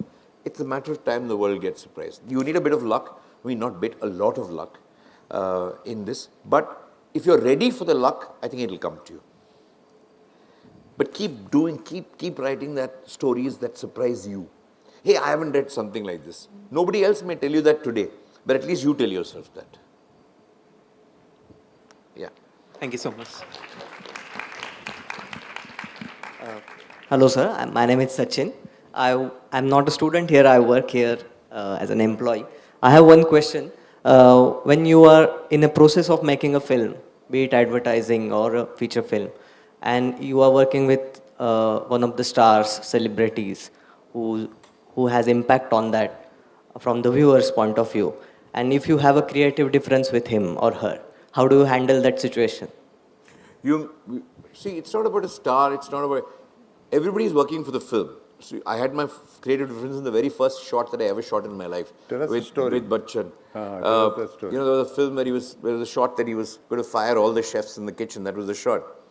And he shouted at all of them exactly the way he's supposed to. I looked, I didn't know how to say it to Amitabh Bachchan. I'm always first, more than a director, I'm a fan of his. So, Amiji, can we do one more? I said, but why? I said, a little less. I think that's true. Okay. He went and did the same thing once more, exactly the same way. And I just looked at him and I said, he looked at me and I said, a little down. He glared at me, went back, walked around, did exactly the same thing. Now, I'm just looking at my cameraman, I'm showing the stuff, there's a struggle. But everything is fine, let's go to the next shot. I said, one more. He got so mad, he shouted at me in front of everyone. What do you want me to do here? What the hell are you doing? You just want me to stand there and say no expression, just kind of like da, without kind of using my hands? I said, yeah. So he came, camera, without moving his hand, he fired that guy without one expression in his face, okay? Idiot, fool. When he's like, idiot, you'll say that, no? He said, idiot, fool, without moving one hand. Bang on. Super. He just looked at me and went in. He called me after 10 minutes, said, I got the film. Poker face, no expression, sarcasm. Chinikam, very first day of my shoot. Of Chinikam? Of Chinikam. Very first day I shot, to just say what's the tone of the film. The tone of the film is expressionless expressions of emotion. Don't express your emotion. That's the kind of... A man who cannot express his emotions. Who says even, he can't say love, he can't say hate, he can't say... He shouts also with just, everything is controlled. Everything, that's the kind of thing which is.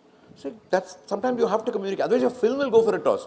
There is no point in kind of allowing a star to do something when he's doing, when according to you, the filmmaker, that's not what you want, because the buck stops with you.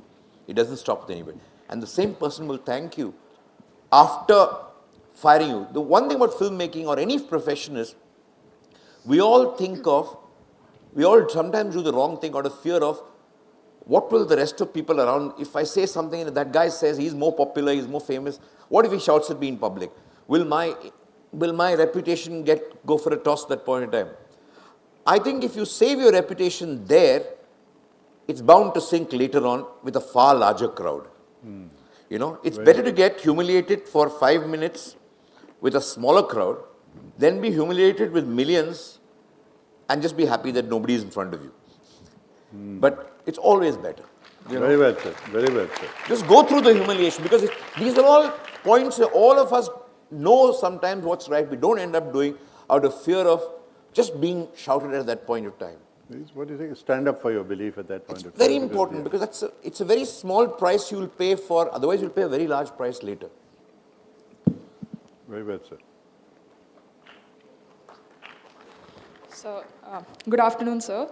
So, first of all, thank you so much for such an interesting conversation. Please introduce yourself, because we're a little dark, so we can't see you. I'm Tanisha from SYBA. Hi. So, my question is, as audience preferences continue to shift, how do you maintain creativity in your films while also ensuring that they are commercially appealing?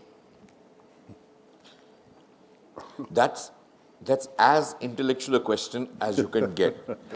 I have no idea about the meaning of audience shift, because I've never known an audience besides me. I can only understand, I don't even know my preference, how can I know your preference? So I don't know. So I don't study audience shifts. The moment you start doing things for audience shifts, then it's something that it's like somebody's ordering for something and you're just making a meal out of that kind of thing. No, I don't do cinema. I just hope that what I like, most people will like. And I do it with common sense and not with indulgence, to just express a story that I have in my mind in the way that people would like to be spoken to. You know, say some interesting things in a polite way. People may listen. But I don't manipulate people's desire. I would never have done the films I've done if I'd understood what people wanted. Commercially, if I'm taking the route that I'm taking, then I've got to be economically very savvy. That I'm saying, okay, with my attitude, I cannot guarantee this kind of money. Who knows? Sometimes it can go for a big one. But sometimes I have to be very safe and I say, okay, I will economically control it. So many people will see this film. So many people share my thought. Will share. Like if I did a Key and Ka, I know roughly there's a sizable audience for that kind of a thing. Enough. Nobody's going to lose money, and I'll earn the right to make another film. So once you are commercially disciplined, that's a very small part of it, but if you're disciplined, then you earn the right to tell a lot of stories. But if I want 500 crores for a film, then I've got to think, what do I have to do for 500 crores? I'd be tremendously lucky, number one. First, I'll go to a lot of temples and mandirs and masjids and everywhere I'll go to.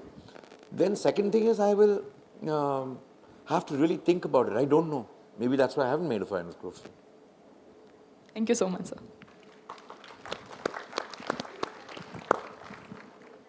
I think we are here, standing here, so I think that probably signals the end of questions too. But there's one person who wants to. Is there one person here?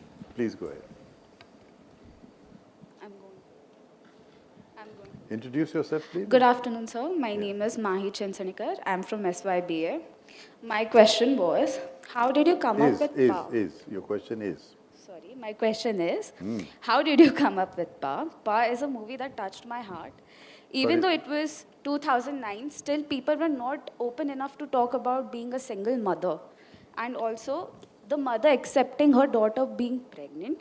Third, having a child with a rare disease, knowing he won't make it in the future. But still you made it very simple, funny, yet emotional. How did you come up with the movie, sir? It's simple. Powers actually came when I was discussing something with Amitji on Chini Kam. Abhishek had walked into the room and he was saying something very wise for a change. Amitji was saying something very foolish for a change. I was looking at them, who's behaving like who? Yeah, this guy's behaving like his dad, this guy's behaving, what is happening? So it was just a joke in my head. I said, one day if I ever do a film with these two, I must find a way to kind of invert these two guys' roles. So I thought I'll do some fantasy stuff. Then I actually found a ailment called progeria. I said, hey, this actually can make it. And I did it like that. That's how it started. And single mother and everything happened because I just feel when you're a child when you have 13 years to live, a lot of things that matter to a lot of people don't matter to that child. You know, I'm as happy being a single boy as I am with two parents. That's when shortage of life gives you a lot of things. So I just felt that it was a lot more fun to show a person kind of this thing. We don't have time for past judgment. When the bigger thing is, my son has got only 13 years. Single or double does not matter. I've got 13 years to live. That's how I started this story.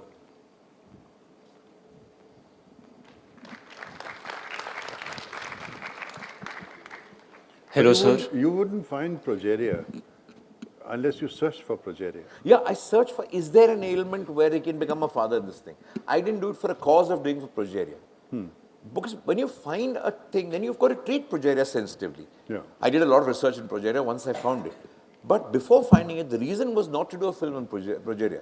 The reason was to find an ailment where I can make them father and son reverse. That's how I started, honestly. Right. Thank you. Sorry, my apologies, and please continue. Hello, sir. My name is Krish Puri, and I wanted to ask you two questions actually. Oh. One was that many people have a writer's block when they start to write something. I bet you would have had to once in your life. And second question is, what advice would you give to young actors who are trying to reach out to casting agencies and directors for their work? That. The second one I don't have. Pray. The second, the only answer to that I don't know. The first one, you don't do anything for a writer's block. The block exists. Okay, we are, when you're walking here, we have a writer's block. All of us are born with a block. Our job is to remove it. When you remove it, you become a writer. Otherwise, we are all blocked. The moment you don't exercise it, what is writer's block? When you don't write, means there's no idea coming to you. When you want to write, it is very simple, you wait. Sometimes it's all about getting rid of a lot of cliches, getting your mind on that stuff so that you open your head for things to fall into your head. Nobody can say that, oh, I wrote this. When I say I wrote this and everything else, it's just a way of using the language. But what I really mean is, I was lucky to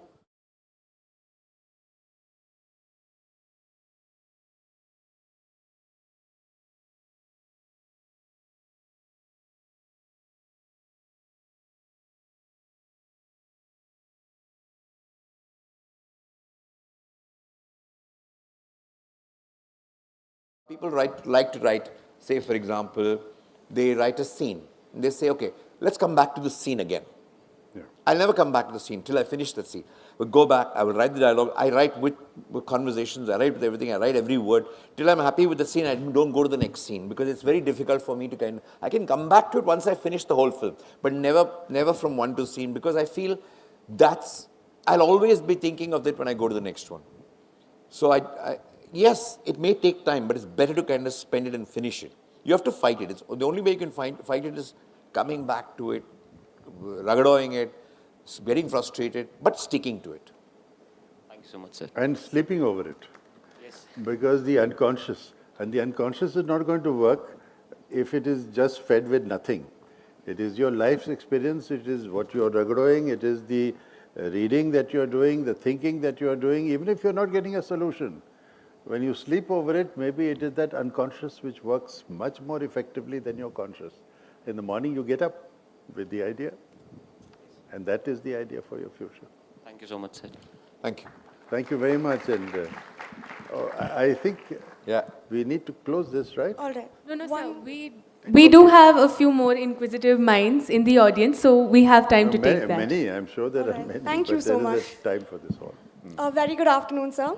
Namaste, I'm Raj Nandini, and first of all, it's an honor to meet you. I just have one question. It kind of extends on the question he asked, and you said that you don't have answer, and just to pray about it.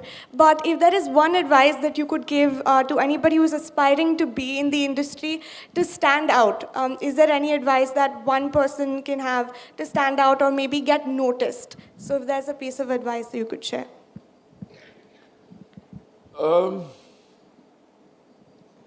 As an actor, As an actor.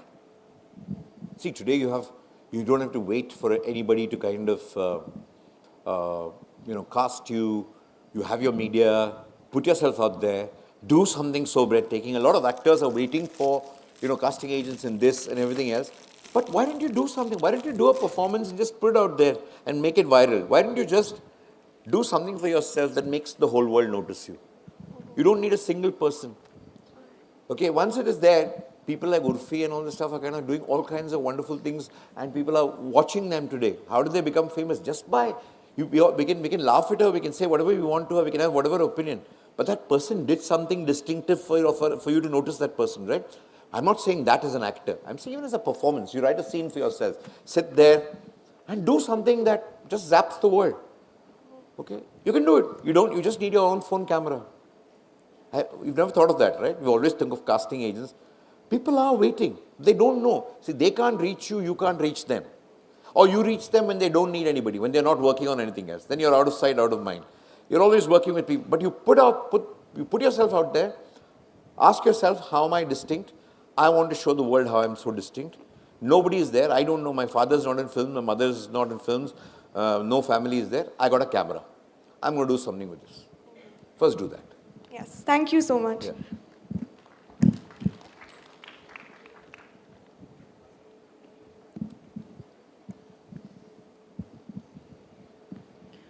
Good afternoon, sir. My name is Vaishali Pal. I wanted to ask you about Key and Ka. Key and Ka has been a phenomenal movie and one of my favorite. I really wanted to know what was in your head when you were challenging this gender norm, where you have shown Arjun Kapoor wearing Mangal Sutra in that. Also, another question is casting Kareena Kapoor and Arjun Kapoor all together as they are sibling and making some scenes which look very pretty in the movie. What was in your head while you were casting them? They were what? Aren't they sibling? I'm No, really no, sorry. not. They aren't. Okay, but I really wanted to know, like, while when you select celebrities for XYZ scene, what is in your head while you choose them No, for I a didn't movie? do the thing of gender roles or all with such seriousness. I did said, okay, why should this be like this? That's all. I asked myself one question.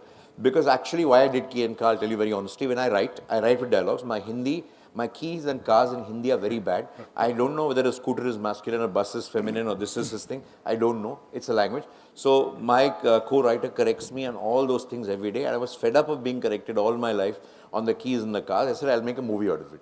Because for me, it does not matter which is Key and Ka. Actually, I started with a very frivolous note. And what was your question? About how you cast them. Yeah, I just said, listen, in this country, even for a joke to hold or for a concept to hold, I need a guy who doesn't look like, you know what, normally if you just have a guy who's like simple, thin, whatever, and you make him work in the kitchen and you say, I'll make it home. People are saying, oh, guy, he doesn't look like, cinema has a thing, this a personality issue always. I said, okay, let me take the cliched personality issue of cinema. Let me take the hunk and I'll make him do exactly all this stuff. Then see what you do. It's much easier to make a point when your mind doesn't go into some other aspect of the man. Okay, he's a hunk. She's a pretty girl. Pretty girl is doing what the hunk normally does. The hunk is doing what the pretty girl normally does. That makes sense. You're not going into the personalities of those two, except looking at their roles in life. That's why I cast both these. Also, you answered the question about the audience, but I really wanted to ask this as well, that were you afraid of the target audience that you're chasing? I don't know what the meaning of this target audience till today is. I don't target anybody. Okay, thank you, sir.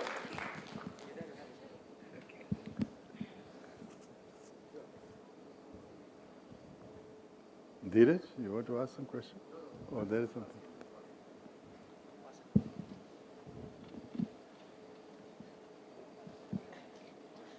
Hello, sir. My name is Ayana Singh. I'm from Media and Communication Department, first year. So my question was that you mentioned that you don't believe in causes. Don't you think cinema holds a certain level of privilege to be not used to talk about a certain things and certain issues? Because it holds a lot of privilege. Sure. I said I don't believe in causes doesn't mean you can't ask a person to watch a movie to believe in a cause. You make a person watch a movie to first have a good time. When I say good time means you can have a very good time crying too, you can have a very good time learning too, you can have a very good time laughing, you can have a very good time dancing. Very good time means a lot of things. But the cause is the reason why you make a film and not what you want to preach. It's not a podium where you can preach cinema.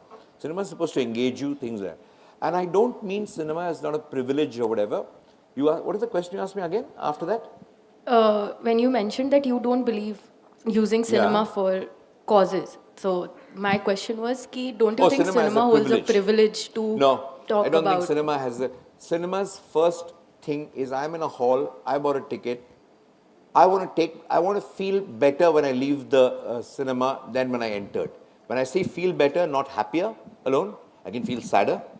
In some way, I must feel more elevated even about sorrow. Or I must go wiser about an issue, or I must go something, but it must engage me. And the one way to kind of learn anything in life is not being preached to.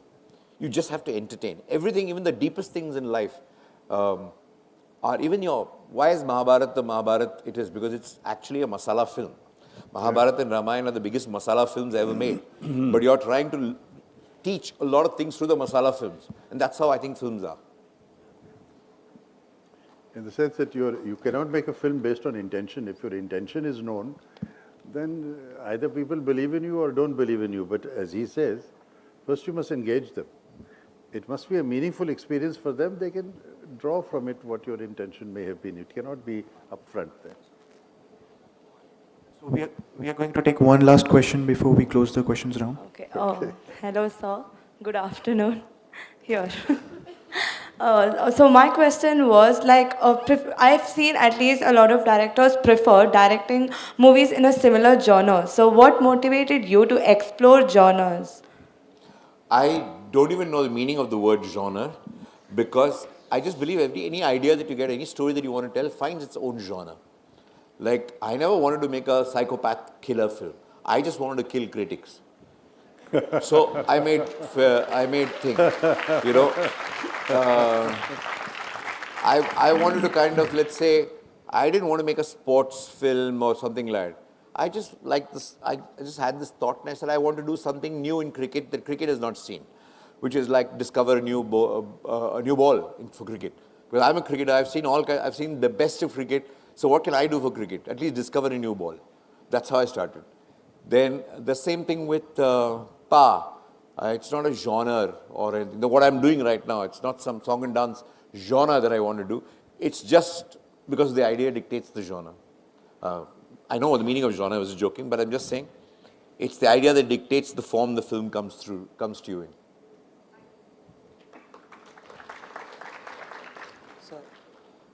So one last question. So my name is Krishank Jain. I'm a second year BBA student. So my question to you is that, first of all, a great honor to meet you. I really like the conversation. So my question is that you as a director, how much creative liberty do you give the actors when they're embodying a particular character? Do you prefer them to become a director's actor or do you give them full creative liberty? These are all theoretical terms. There is no director's actor, there's no actor's director, there's nothing like that. There's a script, there's a role. The actor has a personality and the role has a personality. The best marriage of the two of them is going to do that stuff. So you know what's right, what's wrong. And obviously, the director who's saying what that personality must be should be happy with that stuff. There is no liberty. You discuss everything else. You expect the actor to understand what has been discussed and deliver that. But finally, it's about have you delivered or not? It's for me to say. Because till I say you don't know whether you've delivered it or not. You may think whatever. But I'm saying, no, it's like, it can be like this. You've got to discuss it. I think, but it will happen in a couple of discussions. But it's the actor's job to deliver what that particular character requires. In the way the actor is going to deliver it, not in my way. It doesn't work. And he gave you the example of Amitabh Ji, that finally Amitabh, and that is what you might want to call it by this kind of stereotype that he is the director's actor. Amitabh Ji did explode, but he did exactly what he wanted him, despite his superstar. What I wanted was not what I wanted. What I wanted was the way I saw Amitabh Bachchan. That's right. In that character. So I'm taking an aspect, he was focusing on another aspect of Amitabh Bachchan. I took another aspect of Amitabh Bachchan and said, focus on this and do. It's still Bachchan. I couldn't have asked anybody else to perform that particular way, except him. Right. Thank you, guys. What a session. Yes. Thank you, Mr. Kak and Mr. Balki, for sharing such golden words of wisdom. I think we all agree this was more than just a chat. It was an experience. Also, thank you to our audience for their wonderful questions. We do have some curious minds wishing to know more, learn more, and grow more. We have covered a lot of ground today. To officially close, I'd like to call upon CAO, MITWPU, Dr. Sanjay Kamtekar, for a vote of thanks.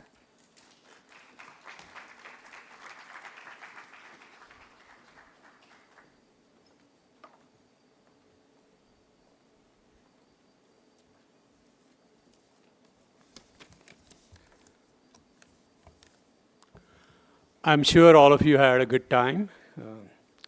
So I will go through this quickly, but formally as well. So respectable, honorable Dr. Vishwanath Karad sir, whose vision continues to guide and inspire us, Shri Rahul Karad sir, our mentor and driving force behind MIT, WPU, Peace University's innovative pursuits, and our esteemed chief guest, Shri R. Balki, a renowned filmmaker, icon in the world of film and advertising.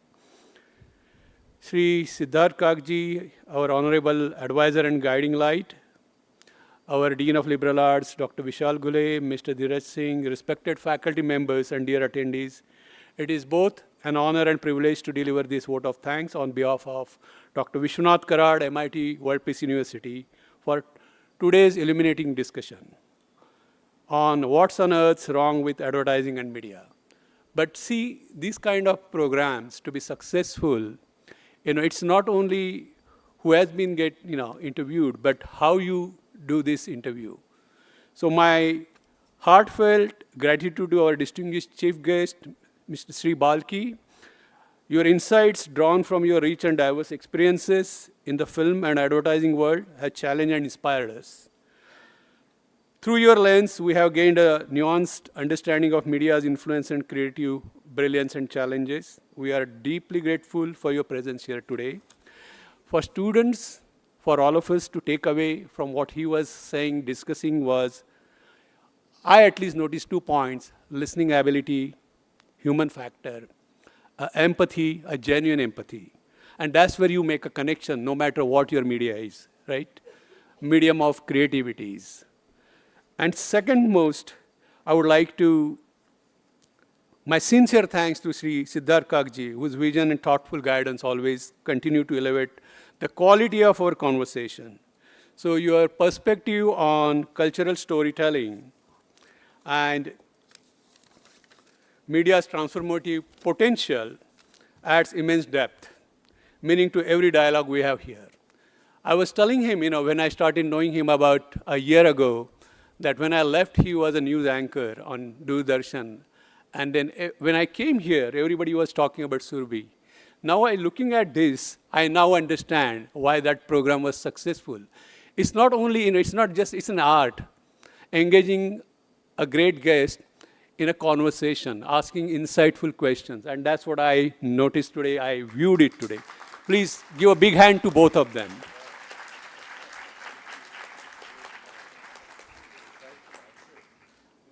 I would like to thank our respected faculty members. Thank you for your relentless efforts, passion.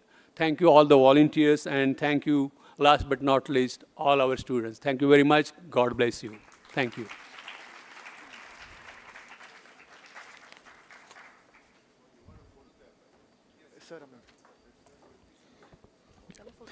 Thank you, Sanjay sir. And before the last important bit, which is the photograph, I would request the technical team to play the national anthem.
Now, for one last important bit before we leave, the group photo. This is our chance to capture this memorable day. So, I invite Mr. Siddharth Kak, Mr. R. Balki, our faculty, and all the dignitaries on the stage for a group photo.